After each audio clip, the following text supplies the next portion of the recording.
Hello everybody, this is Oliver Hines, aka Diamond Awesome Man Underground.com, and it's indeed an honour to say we're with Mark Briody from Jag Panzer. Glad to be here, thank you. Did I get the name right? Yeah, you did, yeah. Nobody ever gets it right, but you got it right. Most people say Briody or Briody. No, Briody. Yes. There we go. Starting off good already. Start as you mean to go on. Well, straight into it, I mean, it's been 30 years since Jag Panzer formed. Yeah. And you finally made it, you're finally in the UK. So, welcome.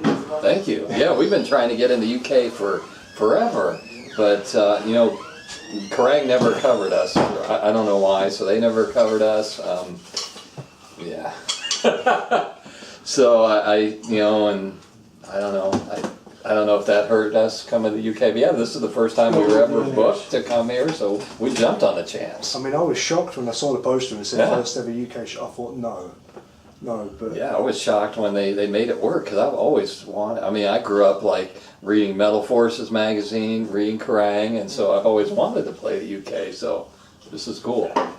Cool. I mean, it's great to have you. I've seen a lot of people saying how excited they are to finally see you and all this kind of thing, and I'm one of them, so I'm looking forward to the gig, let alone doing the interview. Of course, you're still promoting the latest album, the Deviant Chord, which has come out about 18 months, 2 years ago now. Now that the dust has settled a little bit, how do you view the Deviant Chord compared to the previous albums? Yeah, I mean, I'm proud of it. I'm happy with it. It takes me years before I can just listen to a record for enjoyment, so I'm not there with it. Yeah, it usually takes me about 4 years, because otherwise when I hear it, I kind of hear the process of how we recorded it, or I hear certain sections. I don't really listen to it, you know, for music. But I would give me a couple more years. I'll listen to it, but I liked it. I like playing the songs live from it. I mean, again, I've seen a lot of positive feedback online, a lot of people really excited, you know, especially to have Joey back in the band as well. I mean, this is the first album Joey's done since The Fourth Judgment. He's not on tour with us, though. Oh, okay. Yeah. Just work commitments or that kind of thing. Well, we're not sure. Yeah, not sure. You know how much this tour will make, and he's got some expenses at home. He's got to get his dog in a kennel, so he's, you know, he's not asking for a crazy amount of money at all, but he asks for a little bit each gig, and we can't really guarantee that for this tour. Okay. But having him back in the band for the album, how much did that change from the writing of the previous album? Zero. Yeah, I don't know if I don't really write for lead guitar. I mean, and Joey did some great parts on the album. He did some great melodic parts and incremented.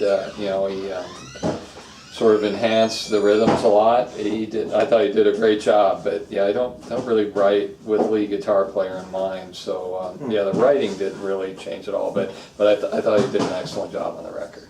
Cool. Well, while we're talking of the album, one of the things I really like about it is the artwork. Yes.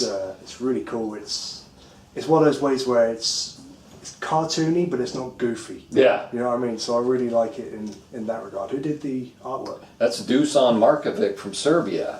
I've been a fan of his for a few years, and I wanted to work with him. We wanted to do kind of a mad scientist theme, because Nikola Tesla had his famous laboratory in our town. It's probably about 5 miles from where the band's studio is. So, you know, we grew up with stories of Tesla, so I always kind of wanted to do like a mad scientist thing, and I thought when Dusan agreed to do the artwork, this would be a time to do that kind of artwork. Yeah, have the Serb do a Tesla theme. Thing works perfectly. This year also marks the 25th anniversary of the Dissident Alliance. Yeah. Are there any plans to celebrate that in any kind of way? No, I don't think so. I mean, I like a lot of parts of the album. Most fans hate it. They tell me all the time how much they hate the record. So, yeah, I don't promote it a lot. You know, I just have a limited time to promote certain releases and songs that are in our set, and that's not anything off of that record. So I'm not embarrassed or ashamed of it. It's just sort of fallen by the wayside, though. And I'm very surprised to hear that. I think that's a record that's really aged well, and I think it sounds great. Yeah, I like it. Well, thank you. You're one of very few people. Yeah, most people always come make a point to tell me how much they hate it. Which one? Dissident Alliance. Oh, yeah, that's I mean, I'm proud of that record. I had no qualms about it. Decade of a Spike Nail Bat, we went back and did a couple tracks off that album with me singing on it. Yeah. There you go. I know you're also a user and admirer of Dean guitars. I used to be. They took me off their user list. You know, I was playing Deans since I was a kid. I would draw their logo on my desk in high school, and you know, and then I started playing Deans, and they put me in their catalog, and everything was great. And then they had a change in staff there, and one day they decided. You know, I was doing an interview and I was telling somebody how much I love my Deans, and the interviewer looked on the website and he says, "You're not a Dean artist." And I'm like, "What?" And I wasn't. And I called Dean and they said, "Yeah, we took you off the list. We're not interested."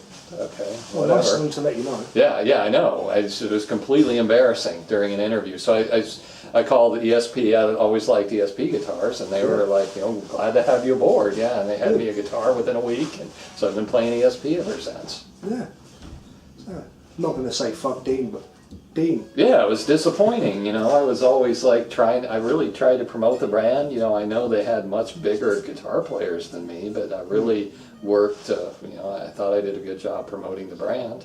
Yes. Obviously, in September you'll be playing Prog Power with bands like Demons and Wizards and Yeah. Grey and things like that. Have you played on the festival before? We played Prog Power 1, the very first one in Chicago. It was cool. Yeah, it was a good gig.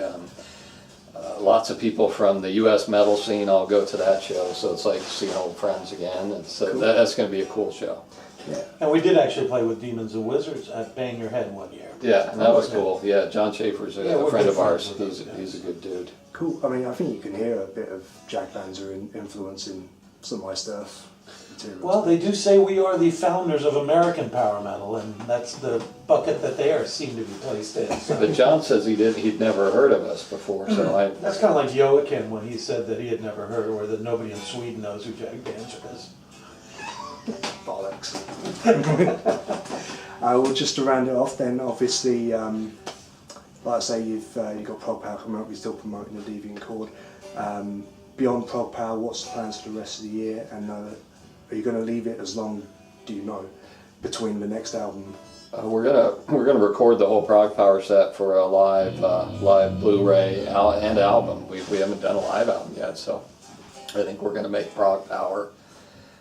Prog Power's got a great stage, great lights, excellent tech, so I think that's going to be the show we're going to pick for the live album. Yeah, I mean, that should be really, really Yeah. cool. Cool. Thank you very much for taking the time Thank to speak you. to me, Mark. I really do appreciate it. Thank you. All the best.